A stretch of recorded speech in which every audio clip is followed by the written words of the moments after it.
Olá, pessoal, estamos ao vivo. Bom dia, boa tarde, boa noite a você que nos acompanha pelo portal da Rede TV e também pelo Facebook da Rede TV de todas as partes do Brasil e do mundo. Temos uma entrevista exclusiva muito especial hoje com o deputado e pré-candidato à presidência da República, Jair Bolsonaro. Boa noite, seja muito bem-vindo. Olá, deputado. Obrigado pela oportunidade. Boa noite, deputado. Aqui ao meu lado, o jornalista, repórter Mauro Talhaferri. Também é um prazer estar aqui com você, Mauro. Obrigado, Amanda. Legal estar com todo mundo que nos acompanha pelas redes sociais da Rede TV. E, claro, como a gente está em rede social, a sua participação é super fundamental. Você pode mandar seu comentário, sua pergunta, tanto no portal da Rede TV, redetv.com.br, na nossa página no Facebook, eu estou lendo aqui, e também nas nossas redes sociais. O meu Twitter está aberto, @Mtaglia, que se escreve. O seu, Amanda? O meu é @Amanda Klein. Pode enviar perguntas para a gente, questões, dúvidas, vamos tentar responder a todas. Temos mais ou menos uma meia hora de bate-papo, de entrevista aqui com o deputado Jair Bolsonaro, então não se acanhe, porque ele está aqui para responder a todas as perguntas e dúvidas dos internautas, não é isso, deputado? Eu espero poder responder a todas, né, e continuar essa minha caminhada para tentar mudar o futuro do nosso Brasil.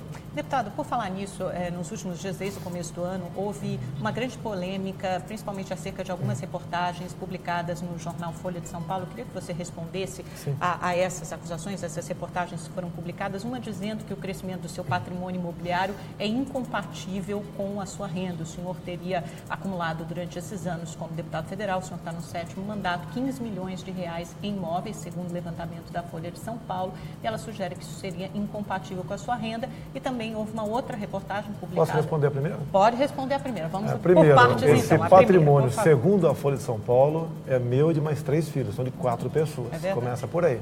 Eles podem investigar todo mundo, sem problema, mas vamos botar na matéria. Esse é o Jair Bolsonaro, esse é o Flávio, esse é o Carlos, esse é o Eduardo. Separa. E não junta tudo e dá a entender que eu sou o dono de um patrimônio de 15 milhões e daí sim seria incompatível com a minha renda de parlamentar. Desses 3 imóveis, quantos são propriedade do senhor? Olha só. Não, eu tenho 5 imóveis. Okay? Um, inclusive, que a própria Folha diz que é uma mansão na Vila Histórica de Mambucaba, Angra dos Reis. Eu acabei de fazer um vídeo, mostrei para todo mundo. Era um vilarejo pobre, paupérrimo, né? Mas que eu tenho o prazer de estar lá. Me sinto muito bem, às vezes que ia lá.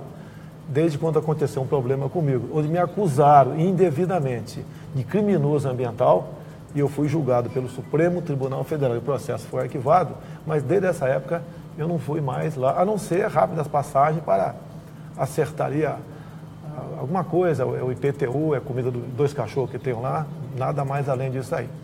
Então essa acusação, inclusive eu já fui submetido ao crivo do próprio Ministério Público, e no final, no parecer final, o senhor Rodrigo Janot escreveu embaixo que aqueles 2 imóveis meus na Barra da Tijuca, que foi motivo de contestação, eles eram compatíveis, o preço pago, com minha renda. E não existia ali qualquer indício de lavagem de dinheiro ou irregularidade. Assinado Rodrigo Janot.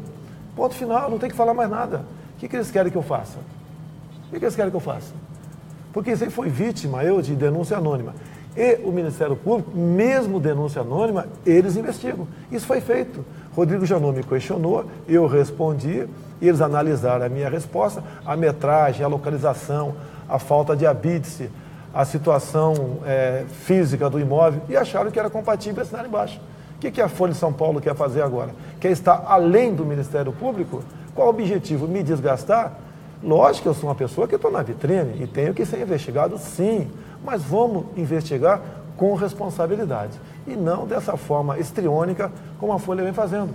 Eu poderia adiantar até a outra acusação, talvez a última da Folha, que eu teria uma funcionária fantasma que vende açaí em Angra dos Reis. Isso é hilariante. Paga com verba do seu gabinete, né? Com se a funcionária é verba do meu gabinete.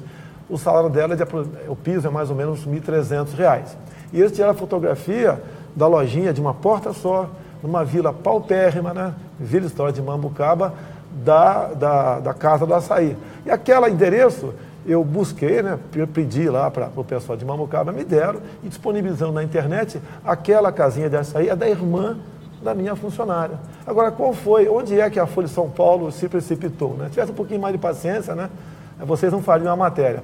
E açaí está escrito Val, açaí da Val. E Val é o nome da minha funcionária, Valderice, e não o nome da irmã dela. Por que Val? Val é uma líder comunitária. Ela, inclusive, jogava futebol feminino, uma pessoa muito conhecida lá, e a irmã botou esse nome de fantasia. Mas qual é a função dela no seu gabinete? Igual então? outros 10 mil funcionários comissionados que temos em Brasília. Que o nosso pessoal tem que estar empregado, né, o meu, ou no DF, morando no DF, ou no estado do Rio de Janeiro. Eu não posso ser um funcionário no Ceará, por exemplo. Mas ela fica em Mambucaba? Ela fica nessa ela sua mora casa ela mora. Não, de vez em quando ela vai na minha casa, até porque o marido dela, entre outras pessoas, né, vizinhança, amizade muito grande ali, troca a água do cachorro, o portão está sempre encostado, aberto, nada mais além disso. Nada mais além disso. Agora, queria dizer... Só para esclarecer, deputado, ela como funcionária do seu gabinete, ela não deveria trabalhar em Brasília? Existe essa obrigação? Não. A obrigação é ela residir no Estado. Tá? Eu tenho funcionários de Resende também.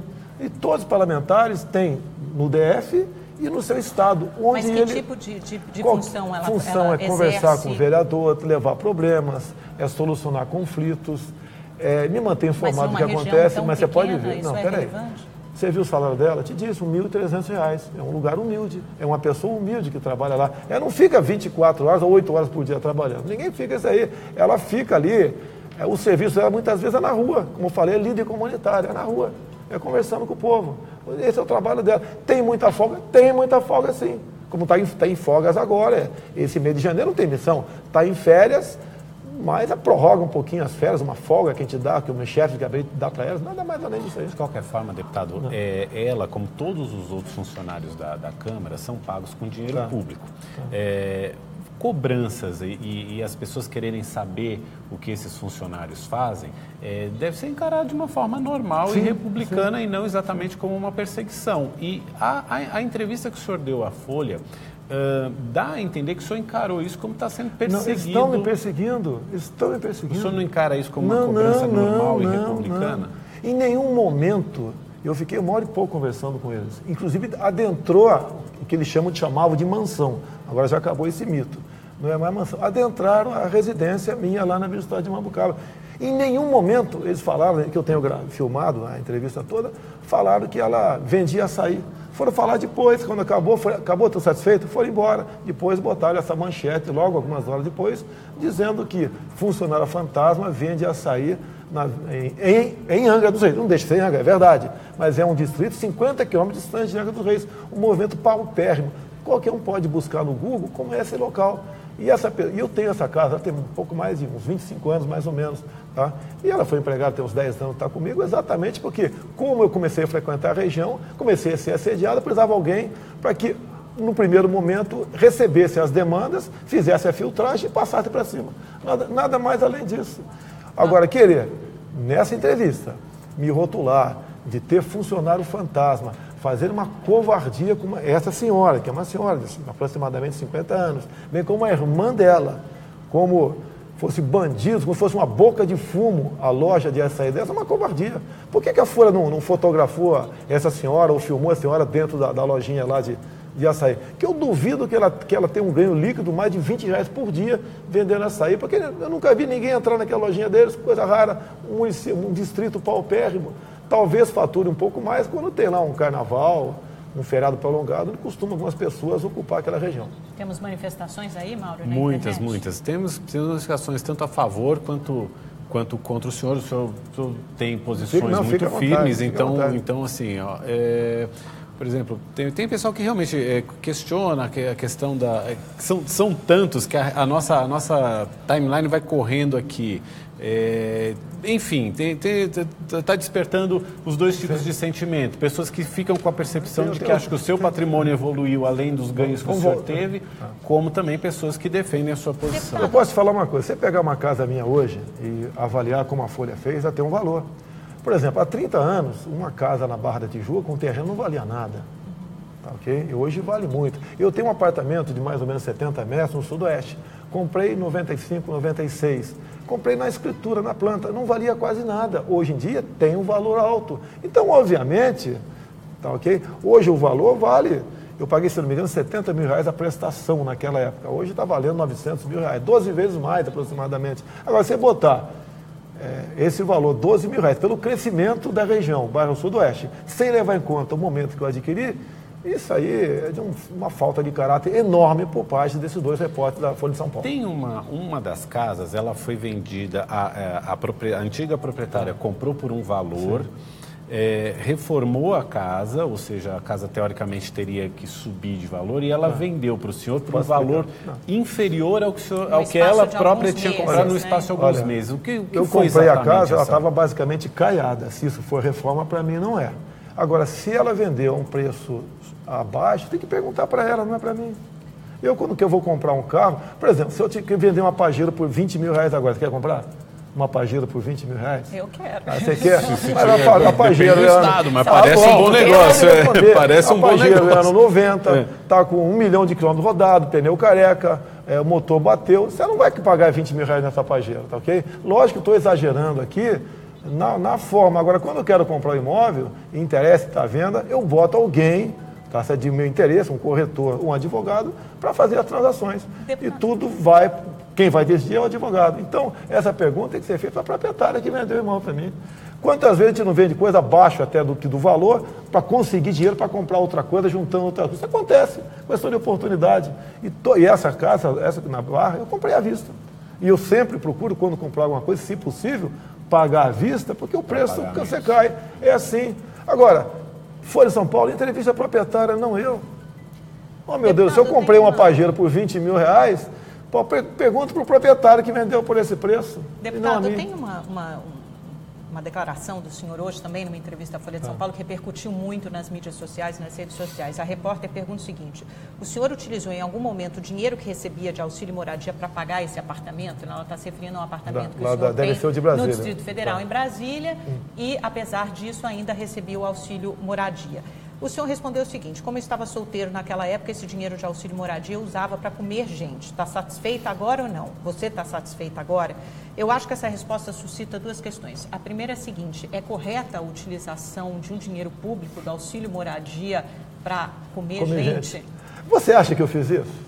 Não, você leva seu pé da letra uma resposta. Por que a Folha de São Paulo, já que filmou... O senhor respondeu de cabeça quente? Já que a Folha de São Paulo filmou, bote 10 segundos antes, 10 segundos depois, isso que está aí. E todo mundo vai entender o que aconteceu. É a resposta para uma dupla de jornalistas que, no meu entender, merecia algo mais violento até do que isso, dada a forma como eles me acusavam de lavar dinheiro. O senhor quer esclarecer melhor? Mas foi exatamente isso. Eles filmaram tudo, é só eles botar, em vez de botar escrito, bote as imagens.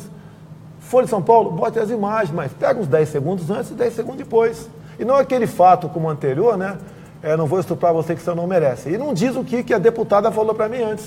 Ele está na mesma situação agora. Mas de qualquer forma, para o senhor que é candidato ao mais alto cargo da República, não é uma forma? O senhor acha que é a melhor forma de se expressar? Depois que aconteceu, é fácil você me questionar dessa questão. Sou um ser humano, igual a outro qualquer. Eu não admito ser acusado de lavador de dinheiro, de corrupto, não admito. Insistiu na pergunta, aí eu caí na armadilha. Respondi sim, mas por favor, Folha de São Paulo, tá? Bote as imagens, antes e depois. O senhor é candidato a presidente da República, o mais alto cargo do Mas qual o problema? Do executivo. Aqui tem carne, se você me apertar com um alicate aqui, eu vou gritar, eu sou ser humano. O senhor tem uma longa campanha pela frente. O senhor se arrependeu dessa resposta? Olha, com cabeça fria, não falaria, isso é muito simples. Com cabeça fria, não responderia a deputado daquela maneira também. Pronto. O senhor costuma ficar muito de cabeça quente? O senhor acha que está preparado para uma campanha que certamente será longa, repleta de acusações? O senhor pretende moderar o discurso? A gente vai se preparando. Muita coisa eu já melhorei, sou ser humano, a gente consegue, obviamente, evoluir. Mas de vez em quando tem uma recaída. Paciência, né? O que eu vejo aqui? A própria Folha respondeu, espero que ele bote no ar. Não que está não escrevendo ali, bota as imagens, não pergunta e resposta, como eles fizeram a degravação. Bote as imagens, filmaram tudo isso aí. Para realmente mostrar o que foi a entrevista como um todo, a forma como eles conduziram. E eu errei ao entrar na pilha deles nessa resposta. O senhor também chega a dizer que num governo do senhor, a Folha não teria as verbas que ela teve em governos anteriores. A minha pergunta é como é que o presidente Jair Bolsonaro reagirá quando confrontado pela imprensa? E o senhor pode ver, por exemplo, que tem se passado com o governo Temer, que tem sofrido crítica atrás de crítica. Num papel que costuma ser o papel natural da imprensa, que é de apontar erros e tentar corrigir caminhos. Existe algo conhecido como mídia técnica. De acordo com os ouvintes, o Ibope, né, tecnicamente o governo inverte proporcionalmente. As televisões mesmo reclamam, por exemplo, que a Rede Globo ganha em torno de 80%. Eu já falei, no que depender de mim, nós vamos usar a mídia técnica. A Folha de São Paulo recebeu em torno de 200 milhões de reais do governo do PT. Isso sim é dinheiro jogado fora e de forma desproporcional. Vai ter parcimônia nessa questão. A Folha, bem como qualquer outro órgão de imprensa, não vai receber absurdos, não vai ser privilegiado para se comportar como partido político governista. Mas quem tiver uma postura crítica em relação ao seu sem governo problema nenhum. Vai perder crítica verdadeira, sem problema nenhum. Não vai sem perder problema nenhum. De publicidade. Não, agora, você pode ver, você está acabando de dizer, com todo respeito a você, que é o seguinte, que grande parte da mídia depende da propaganda oficial do governo. Então, a mídia que, porventura, não bajule o governo de plantão, tá, é penalizada. Não pretendo fazer isso aí. Eu pretendo que, de acordo com a mídia técnica e de acordo com o disponível para essa rúbrica, seja distribuído dessa forma. Agora, mesmo assim, o montante que a Folha recebeu, eu acho que qualquer um pode entender que quase 200 milhões ao longo de 13 anos, isso aí dá mais de 1 milhão por mês. É muito dinheiro para um jornal, seja ele qual for. Deputado, eu estou recebendo aqui algumas perguntas por WhatsApp, eles estão me mandando algumas selecionadas aqui de internautas, fizeram pelo portal da Rede TV, pelo Facebook. O Thiago Swing, por exemplo, faz a seguinte questão: gostaria de saber se existe alguma proposta ou sinalização com relação à Petrobras quanto ao valor do combustível no Brasil. E eu acho que eu acrescentaria quais são os seus planos, a sua visão da Petrobras. O senhor continuaria com essa política de flutuação dos preços, de acompanhamento do mercado internacional? Foi instituído agora no governo Temer, né, sob a gestão do Pedro Parente, era muito diferente no governo antigo do PT. O senhor pretende manter, fazer alguma mudança? Quais são os seus planos? O que acontece com a Petrobras? Realmente o preço do combustível é um absurdo. Você compra gasolina brasileira no Paraguai por metade do preço aqui no Brasil. Também reclamam do preço do gás, né? Os impostos são muito altos no Brasil, tá? Por exemplo, não é muito fácil falar, vamos diminuir os impostos, mas eu já posso falar isso, que eu conversei com a pessoa que entende de economia, eu perguntei para ele qual o impacto, qual o prejuízo, a Petrobras suporta isso ou não. Ele falou que sim, é o professor aí, Paulo Guedes. Não dá para continuar o país, através da vendagem desse combustível, cobrar tanto imposto à população, que realmente todo mundo sofre muito com isso. Mas o senhor defende segurar o preço do combustível? Não, não é segurar, é você diminuir os impostos. Você diminui os impostos, ok? Para o preço cair no final da linha. Você pode ver, o imposto lá no Rio de Janeiro, do teu telefone celular, ICMS é 35%. Eu não tenho como mexer no ICMS. Mas com as contas públicas em frangalhos, isso seria viável? Como é que o governo está lutando para aumentar a receita e pagar suas mas contas aumentar com déficit déficit primário de lá. 159 bi. Vamos lá, ok? Com conhecimento de economia algum que a gente vai tendo ao longo do tempo, não sou formado em economia. Tem uma tal da curva de Laffer, depois de uma carga tributária X, quanto mais você aumenta aquele imposto, ele arrecada menos. O Brasil já ultrapassou esse limite. Então, eu perguntei para o Paulo Guedes também, tem como nós diminuirmos a dívida pública, tá, sem ser no canetaço? Ele falou, tem. Tá? Como manter o tripé econômico? Tem, tá certo? E o que falta então para a gente fazer isso daí? Ele fala, olha, eu tenho uma frase muito importante, né, que é dele: o Brasil é o paraíso dos rentistas, né, e o calvário dos investidores. Nós temos que inverter essa fórmula.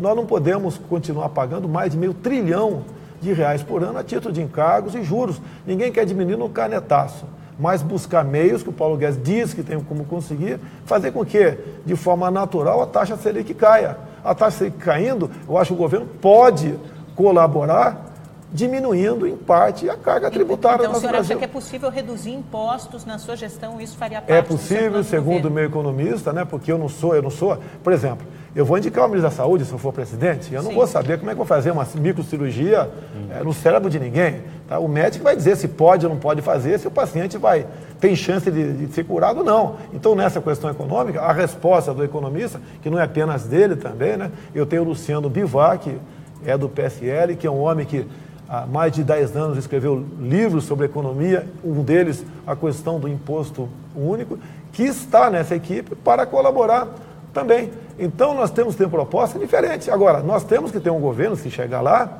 que realmente tenha a liberdade para escolher os seus homens. Você pode ver o que é natural nos governos que nós estamos assistindo nos últimos 30 anos.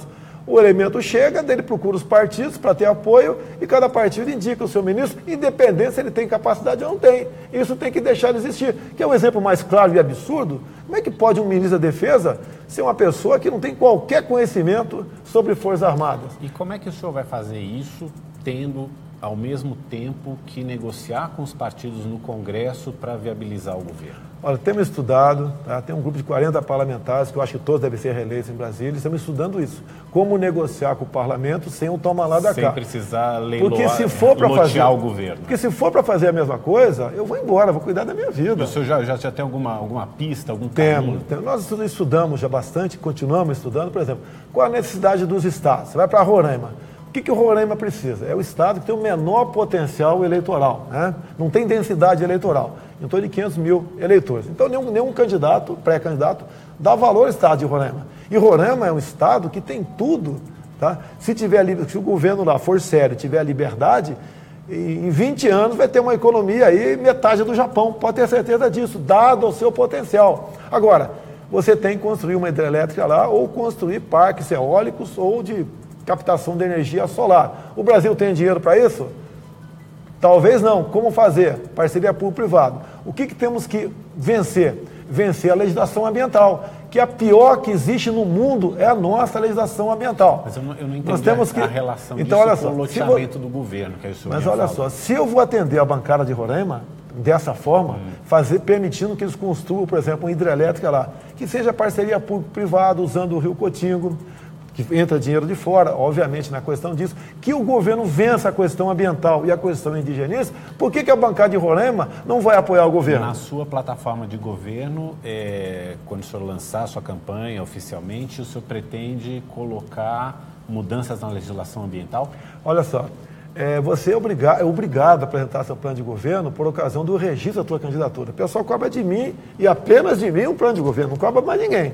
Se porventura eu apresentar algo parecido agora, eu vou ser submetido, com toda certeza, a um processo no TSE por campanha antecipada. Então eu não posso fazer isso, eu posso discutir. Agora, botar no papel, não. Isso a gente vai botar no papel.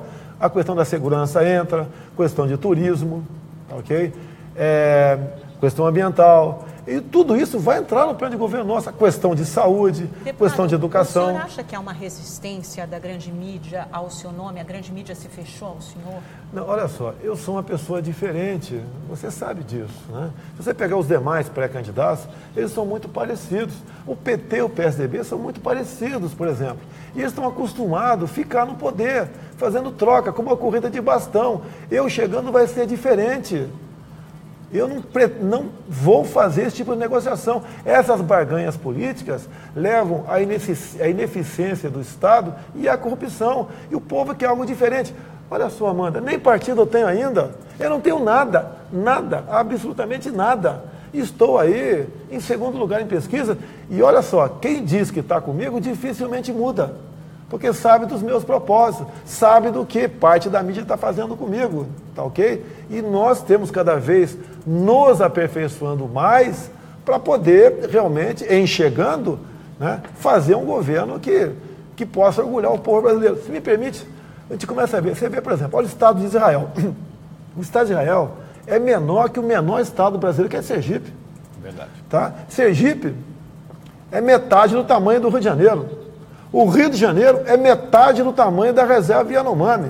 Agora, olha o que Israel não tem e o que eles são, Olha o que nós temos, o que nós não somos. Nós temos tudo para sermos felizes. Por que você não consegue? Qual é a diferença, deputado? O que nos falta, na sua opinião? Por exemplo, o Marcelo Pires, ele quer saber de propostas, quer saber do seu pensamento, não só para a área de segurança, que a gente conhece um pouco mais do seu pensamento, mas, por exemplo, para saúde, transporte, eu acrescentaria também educação. Qual o caminho que o senhor vislumbra para o país chegar a um desenvolvimento no nível de Israel, por exemplo? Saúde, por exemplo, né? Saúde. Você vai falar, vou destinar mais recursos para a saúde. Quem falar isso está mentindo. Não tem recurso. Nós terminamos o ano passado devendo aí quase 190 bilhões de reais. Então, o que você tem que fazer para a saúde? Até fui ridicularizado. Eu procurei um deputado federal, um Mandetta, lá de Mato Grosso do Sul, e conversei com ele, por exemplo, como ele, como ministro da Saúde, conseguiu economizar recursos de áreas da saúde gastava demais. E ele falou que gasta muito de saúde é a questão das UTIs. Não só neonatais, bem como aquela quando uma pessoa é acometida de um AVC. E como é que tem que investir para você gastar menos nessa área e poder sobrar dinheiro para as outras áreas? Ele falou o seguinte, é uma questão de falta de prevenção, tá certo? Ele chama isso daí de você, por exemplo, quando você busca maneiras de fazer com que a mulher, né, ao fazer um preventivo, que é uma saúde bucal, que é um controle de exame de urina com frequência, fazer com que ela evite em 70% o nascimento de prematuros. E uma UTI neonatal, então, por dia, está mais de 5 mil reais. Seria investir na prevenção. Na prevenção, sim. E a questão, por exemplo, do AVC, é você, junto nessa equipe de saúde da família, botar aí alguns profissionais também de educação física, que um grande problema de saúde, que é também? É obesidade, tá? E sedentarismo. É você tirar a pressão, dar aconselhamentos. E você, ao tirar a pressão de aconselhamento, você pode evitar uma pessoa de ter um AVC.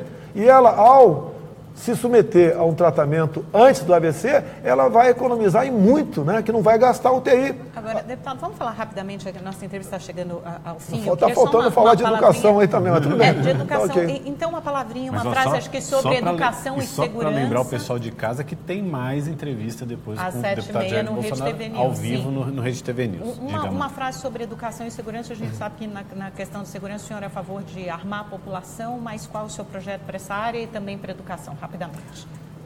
Questão de segurança. Você não tem paz dentro de casa. No período militar, né, o teu pai comprava, se quisesse, ou tua mãe, um revólver na mesbla. A política de desarmamento tirou do cidadão de bem a possibilidade de oferecer uma certa resistência. Né? Hoje em dia o cidadão não exerce mais o poder de persuasão porque está desarmado e a bandidagem cresce assustadoramente. Então, no que depender de mim, eu quero dar o direito ao cidadão, caso ele queira você, comprar uma arma e ter dentro da sua casa no primeiro momento. Flexibilizar a questão do porte de arma no segundo momento. Essa que é a nossa política para a segurança. Também, você tem que acabar com a audiência de custódia. O que a gente aprende desde cedo, né? Você não tem que cumprir a lei? A audiência de custódia não é lei, é uma invencionice, né, do Conselho Nacional de Justiça. Você prende o elemento hoje, assaltando, atirando, trocando tiro com a polícia.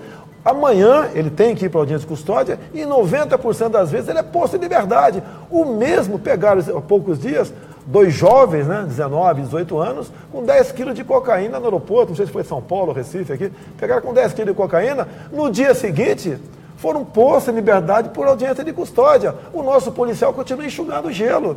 Tá?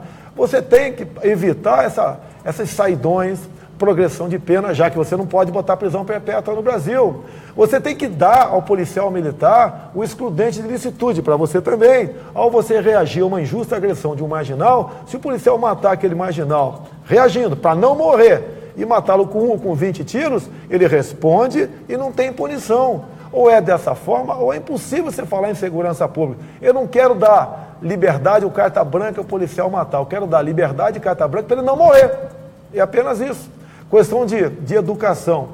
O que falta em sala de aula? Tiraram a autoridade do professor em sala de aula. Tem muitos lugares do Brasil, muitos lugares, que a professora está muito mais preocupada em não apanhar do que lecionar. Você pega a prova do PISA, esse Programa Internacional de Avaliação do Estudante. Nós estamos nos últimos lugares, entre 70 países. A molecada da 9ª série do ensino fundamental, com 15 anos de idade, não sabe, 70% não sabe fazer uma regra de 3. Por quê? Ele não pode ser cobrado. Vai um professor ou professor de escola pública pagar uma lição de casa na sexta-feira, o moleque entregar na segunda. 99% não entrega nada. O que você pode esperar dessa juventude? Nada. Ou você restabelece a possibilidade do professor exercer sua autoridade em sala de aula, bem como muda o currículo escolar, que fica incutindo na molecada agora ideologia de gênero a partir de 6 anos de idade. Isso é um crime.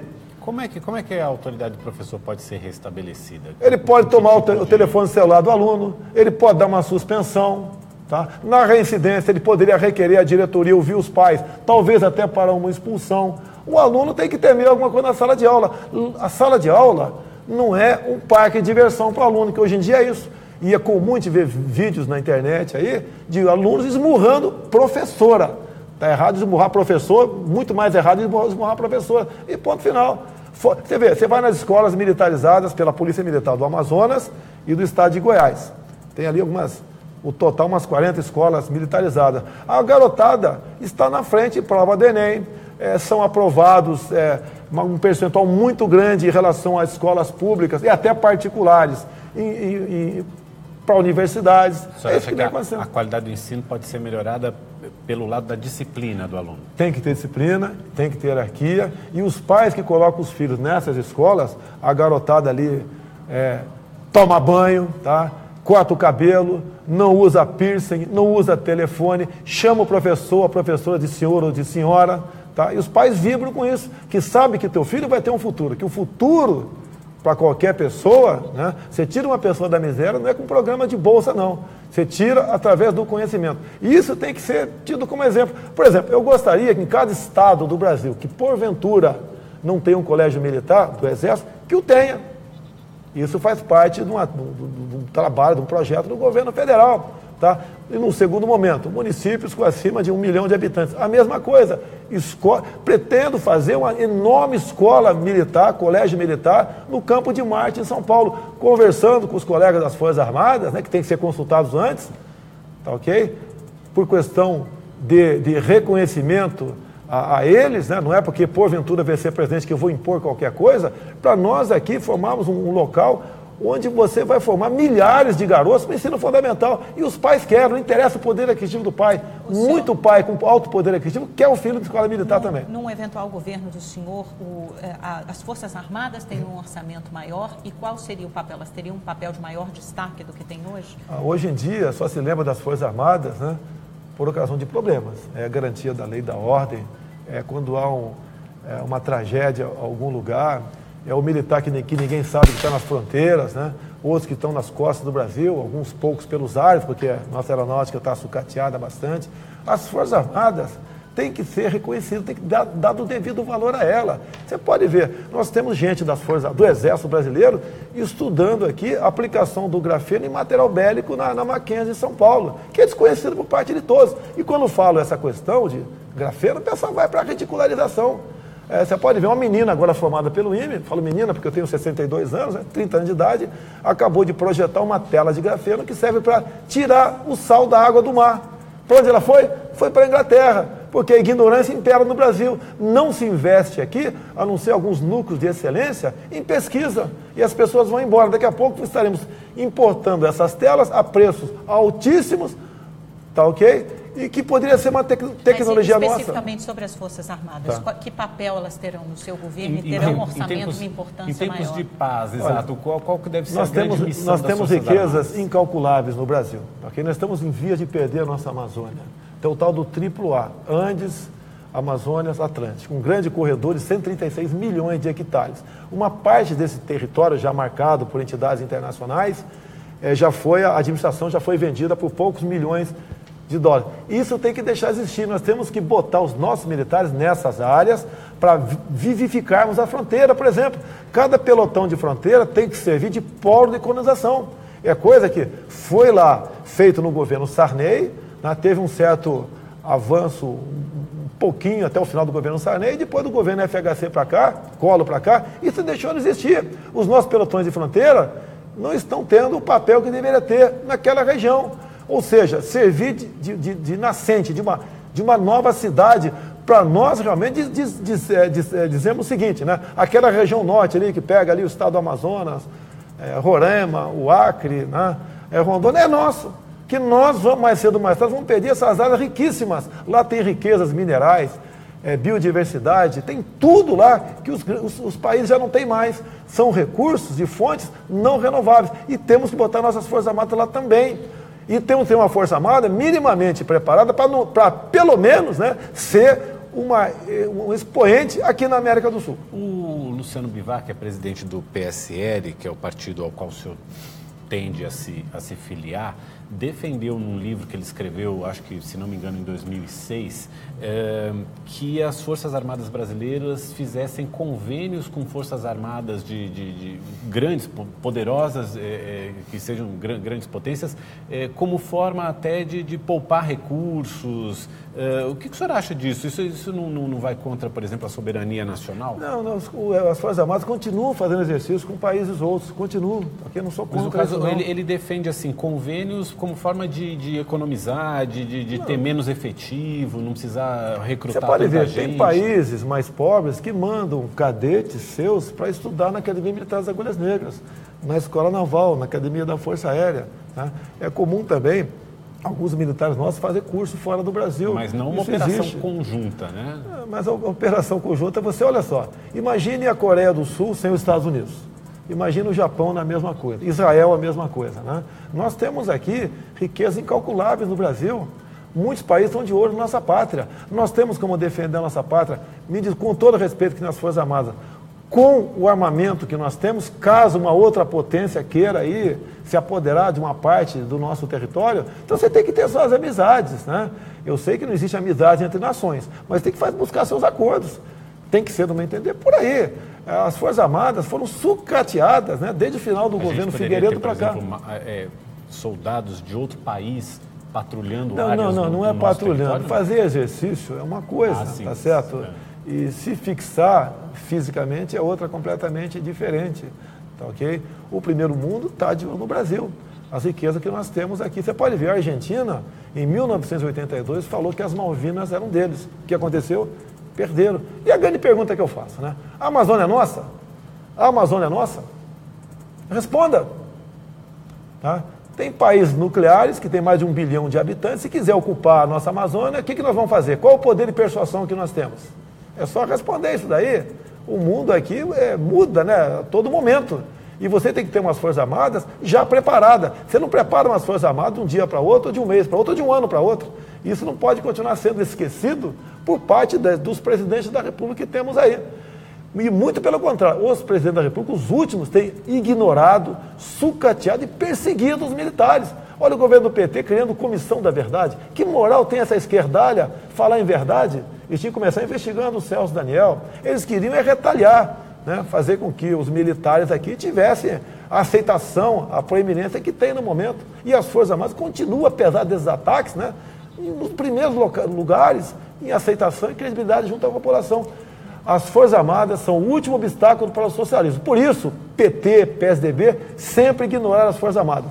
Quando criaram a defesa, botaram energúmenos para comandar as Forças Armadas. Se eu chegar lá, a gente vai ter 4 estrelas para comandar as Forças Armadas. Falando dessa relação de Forças Armadas brasileiras e operações conjuntas com outros países, a gente tem agora, mais recentemente, a questão da Embraer e a Boeing, que é uma das maiores fabricantes de aviões do mundo, tentando, pelo menos, ter uma operação conjunta com a Embraer. Qual que é a sua opinião? A Embraer, no momento, ela já está privatizada, Golden Share. Ela é lucrativa e tem grande parte de tecnologia própria. Tá? Nós temos um mercado muito grande, aviões ali intermediários, né, no mundo todo. Mas ela tem um lado militar Boeing, também, né? Tem, lógico, foi criado pelo brigadeiro Osiris Silva, isso não, fica. Mas eu digo, né?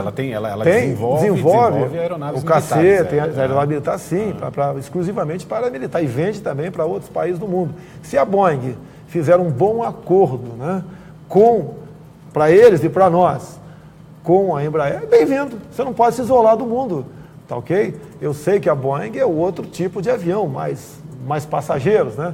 Maior capacidade de passageiros. E se você pode fazer uma parceria onde todos vão ganhar, muito bem-vindo, no meu entender, essa negociação. Deputado, agradeço muito a sua participação aqui no portal da Rede TV. Lembrando que a gente vai estar ao vivo daqui a pouquinho também com o presidenciável Jair Bolsonaro ao vivo, eu e Boris Casoy no Rede TV News às 7h30 da noite. Então você pode acompanhar novamente pelo portal da Rede TV, ou lógico, sintonizar ali na nossa telinha e acompanhar a entrevista com o deputado Jair Bolsonaro. Muito obrigado. Obrigado aos internautas também. Obrigada, Maura, a participação de todos. Daqui a pouco a gente se encontra de novo, viu? Então, até já!